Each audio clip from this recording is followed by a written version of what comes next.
Hello guys, Jose Rodriguez here. In this video, let's start by doing a quick recap of the database that we created to store sysmon logs, and also um, we are going to validate that the PG vector extension was installed, okay, for this database. So what we are going to do is we are going to change our user. We are logging as user Postgres, okay, password for your user, and we are start the PSQL or PostgreSQL service, okay, and we are going to list all the different. Let's start by checking what is our current database. So we can run select current underscore database, open close parentheses, and the semicolon at the end. So right now, like I mentioned it before in previous videos, by default we are working on the Postgres database, which is one of the default databases that is created when we installed PostgreSQL. Okay, now if you want to list all the different databases, you can just run \l, and as you can see, we have the three default databases: Postgres, template 0 and template 1. And we also have sysmon logs DB, which is the database that we created in the previous video. Okay, so let's hit the Q key to go back to the terminal. Now, if we want to change, okay, or connect to a different database, what we can do is run \c and then the name of the database, which in this case is sysmon underscore logs underscore DB. Okay, so now we are connected to the sysmon logs DB database. Okay, and to validate what are the extensions that are installed for this database, we can run \dx. Okay, and here are the install. This is the list of installed extensions. Okay, this extension was installed by default. Okay, when we created the database. And in the previous video, I showed you the commands that you can use to install the PG vector extension. Okay, now in this video, what I want to show you is how can we start accessing this database from a remote device, okay, to start interacting with it. And then we are going to, in the next video, we are going to enable the extension, and then we are going to start populating the database with vector values. Okay, so what we are going to do is, let me exit this. Okay, let me exit the Postgres user. Okay, let me clear the screen, and let me show you. So the IP address for my server is 172.16.103.140. Okay, so I need to connect to this device, and I'm going to connect to this device from let me show you here. So the terminal. In this device, the IP address is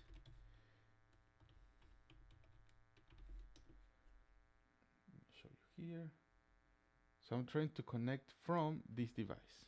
Okay, 172.16.103.1. Okay, so to do that, what we are going to use is we are going to use the Psycho PG2 library from Python. Okay, if you need to install this library, you can run this command: pip install Psycho PG2. Okay, now if you're working with a Mac device, which is my case, especially for those that are using M-based chips, you may have some issues when installing this library and when trying to use the library. So it is recommended that you use the Psycho PG2-binary library, okay, which is better for this type of devices. Okay, and what we are going to do is we will need to create a connection string.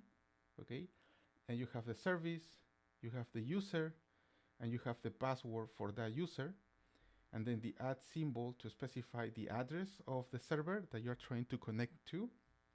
and then the port. This is the default port for Postgres. Okay, and we are connecting to the database, and the mode that we are using to authenticate to this server, we are going to use SSL. Okay, authentication. Okay, so this is the name of the database. I mean, we are not using this right now, but this is just to store the value of the database that we created before, sysmon_logs_db. We are going to create an instance of psychopg2, okay, using the connection string. We are going to use the auto commit feature or parameter with true. By default, this is false, which means whenever you are interacting with a PostgreSQL database, if you make any changes, in order to make these changes persistent, you will need to make a commit on the database. So to avoid that and make this process more efficient, I'm just changing this to true, which means whenever we make an update on the database, if we add more data, if we delete new data, if we change any configuration about the database, these changes will be persistent without the need to perform a commit on the database. Okay, we are going to use this method, cursor, so we can start interacting with the database. And for the first example, I just want to show you how can you execute a simple query, okay, and get the output for that query. Okay, we are just trying to get the PostgreSQL version of our server. Okay, so that's basically the short description of the code that I'm going to use. But before we run this command, we need to make some changes on the configuration of our PostgreSQL server. Okay, and the first one is that we need to be sure that PostgreSQL is listening on this port, okay, for the IP address of the server. Okay, then we need to be sure that the password, by default, when you are using the Postgres user, there is no password set for the user, so we need to set the password for that user. Okay, and what else? We need to configure the authentication mode, okay, on the configuration file. So there is a file that I will show you in a little bit that is called the host-based authentication config. So we can set up what is the type of authentication that we want to perform on our server. Okay, so let's start by going to our server. Okay, let me clear this. So the first thing is we are going to access the PostgreSQL .config file. Okay, so we are going to do nano. Let's use sudo because we need high privileges to modify these configuration files.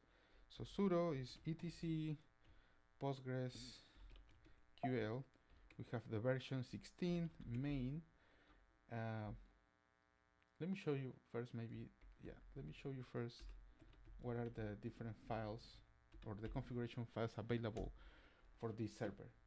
So these are all the different PostgreSQL config files, and for the purpose of this video, we are going to work with this one, PostgreSQL, and also the host-based authentication config file. Okay. So let's do nano. Let me change this really quick. Nano etc PostgreSQL 16 main, and we are going to start with PostgreSQL.conf. Okay. Oh, I forgot the sudo. Yeah, we need high privileges for this. Sudo. Okay, now we can make modifications. So the first thing that we need to review is see, we have the file locations. Okay, connections and authentication. So this is important. As you can see here, the default port for this service, okay, is 5432. Okay, and that matches the port that we are using here. Okay, on our connection string, in our connection string. Okay, now by default, okay, our server is listening on localhost, okay, but if this server has different IP addresses depending on the network interfaces that you are using, you can specify specific IP addresses, or if you want, you can use the asterisk option, so you can just listen, okay, on all the interfaces, all the different IP addresses for this server. So that's what we are going to do. Okay, we're going to use here same parameter, listen underscore addresses equal single quotation marks asterisk single quotation marks. Okay, now that's it for the connection settings. Now before we move to the other file, there is something else that we need to review here, and is regarding the authentication mode.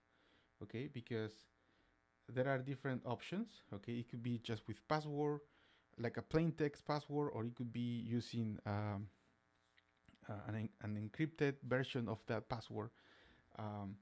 So we need to validate what is the authentication method or encryption method for this server. Okay, so if you scroll down, there should be one here, this option.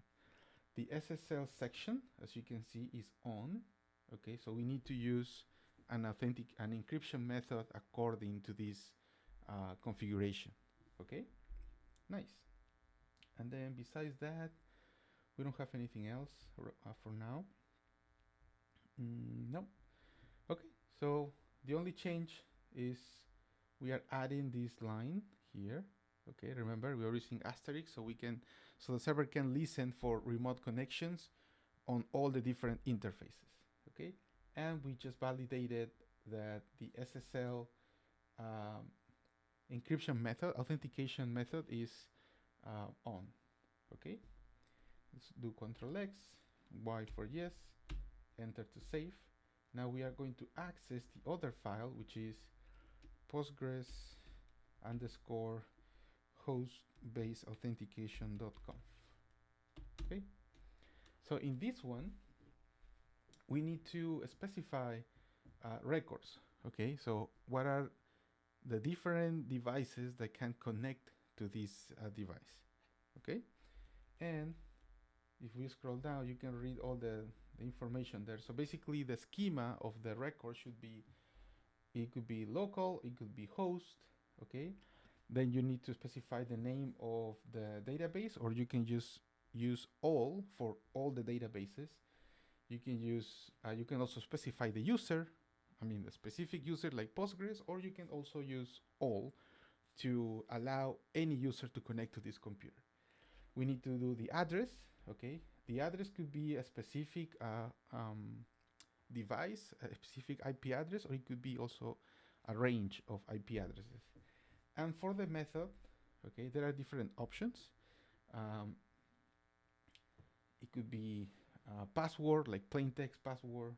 I guess there is, if we scroll down, you should see all the different options here. Let me see. Yeah, you have trust, reject, MD5, password, this one, okay? And we will see, I will show you in a little bit a link where if you're using SSL, okay, authentication, we will need to use this method, okay? And here is actually where we need to add all our, it says we can use this section to add or to put our configuration. Okay, so let's see. What we are going to do is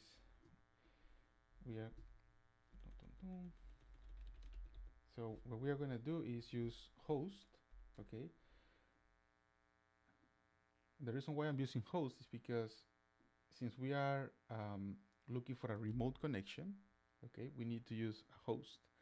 Now I'll share a link to this URL.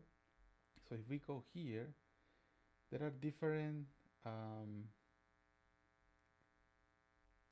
ways, okay, that we can use to connect to this Postgresql server. And the one that we are going to use is this one, host SSL. Okay, so this record matches connection attempts made using TCP/IP, but only when the connection is made with SSL encryption. Okay, and as we reviewed before on the postgresql.conf file, the SSL encryption section is on, which means that we need to use this type of, let's see, this is this type of record. Okay, so let's go here. So we're gonna do is we're gonna do host SSL. Okay, now for the database, I'm gonna use all. Okay, but remember that you can specify a specific database for that, and then we need to specify the user. Okay, so it's gonna be in this case Postgres. Okay, I'm using the default user for the service, and we need to specify the address. So I'm going to specify a specific IP, and as I showed to you here before, the IP address for my remote device. Let me show you again this if config. The adapter is bridge 101. So this is the IP address. Okay. So let me close this. Let's go back here, and the connection will be from 172.16.103.1, and then the network mask. Okay, in this case is 24 bits for the network part of the address, and we need to specify the method.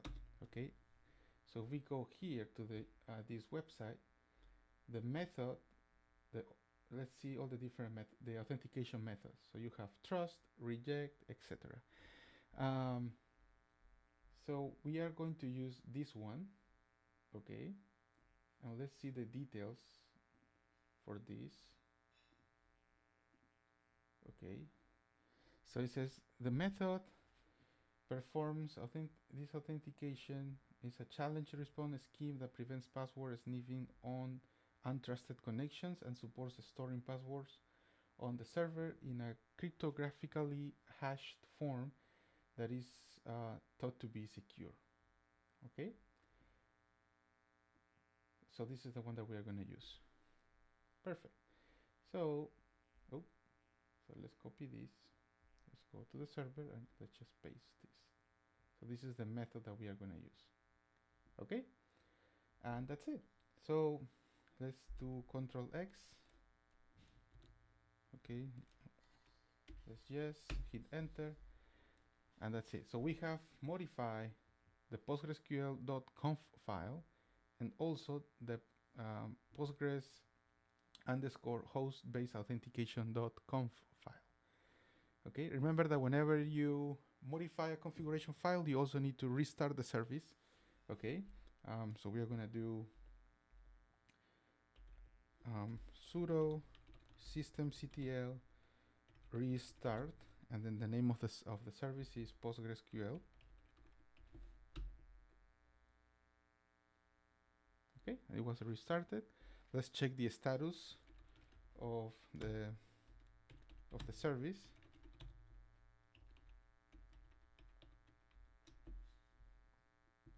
Okay, so it's running. I think this is from before, maybe. Interesting. Why is finished? Okay, let me see. Let's Control C here, and what we can do is we can check the logs. Okay, so what we can do is do nano. The logs are here, logs, PostgreSQL, and we can use the PostgreSQL -16 main.log. Okay, let's scroll down, and let's see. This shouldn't be. Oh yeah, it's running, and it's listening on the port. So it's ready to accept connections. Okay, I thought it was not working, but it's good. Okay, yeah, we just check the logs. It's working. There's no errors. Okay, so let's do Control C. In case you have any issues and your server is not running, you can use this file. Is under var log PostgreSQL, and then you see all the different log files. Okay, I'm using the PostgreSQL dash the version of your PostgreSQL server dash main dot log. Okay, let's do Control X. Okay, so now our server is, the configuration was updated, and we just restarted the server, and it's ready to receive connections. Okay, so let's go to our Jupyter Notebook. Okay, again, we are importing the library and we are running this. So basically we're making the connection. Okay. Oh, I forgot to set the password for my Postgres user. Okay, yeah, I'm forgetting something. Okay, so let me clear the screen here. So let's log in using the Postgres user. Okay, and what we are going to do is start the PSQL service. Okay, and to modify or to set up the password for this user, we are going to use alter and then user, and the user is Postgres, and then the new password, okay, is going to be password. Okay, this is the same password that we are going to use here. Okay, just be careful, because in case you're using a special character, like for example, when I was doing some testing, instead of A, I was using the add character or the add symbol.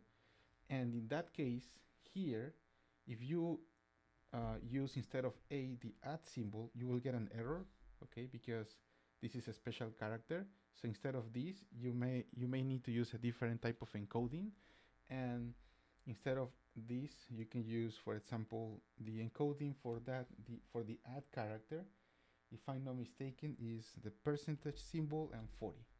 Okay, so don't forget that. But I'm not using that special character, so I'm just using password to make it simple.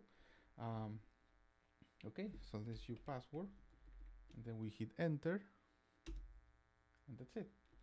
So the password was set. Okay, the server is listening on all the different network interfaces, all the different IP addresses. We validated that the default port is actually 5432, and the database is ready. Okay, and we are using the SSL encryption method when authenticating to this server. Okay, so we're going to again create the instance for the Psycho PG2 library, and we are going to run this command. Okay, so this is a simple query. Okay, and we are getting we are fetching the result of this command on this variable and printing this. Okay, so let's run this.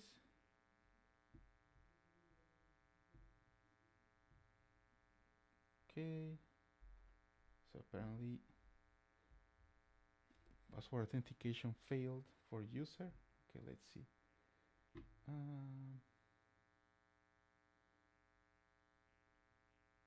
Yeah, no, this is the password.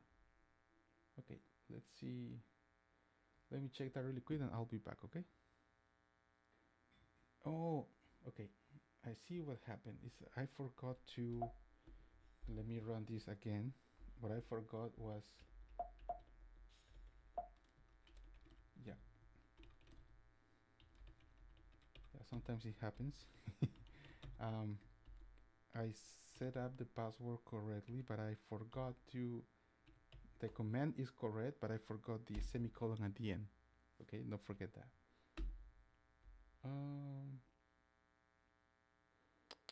Oh, I think that we need to, oh, it's a string, so we need the oh yeah, we need the single quotation marks, my bad. Okay, it's gonna be like this, semicolon. There it is. We didn't get that message before. So don't forget the password should be between single quotation marks and then the semicolon at the end. Okay. So now if we go to our Jupyter Notebook and run this command again, we are getting the version. Okay. Now this is just one line output or one element output. That's why we use the fetch one method. But what if the output has more than one element, right? Like for example, let's try running this one. What if we try to get the different extensions, okay? Instead of using the \dx, you can also use this query to get all the extensions for the database. So let's see what are the different extensions installed for the sysmon-logs DB database. Okay, so if we run this, we are using now fetch all, and then we are using a for loop to print and to go through all the different outputs and print the extension and the version. So as you can see, you have, this is the default extension for the database and the one that we install, the PG vector extension. Okay, that's it. Thank you.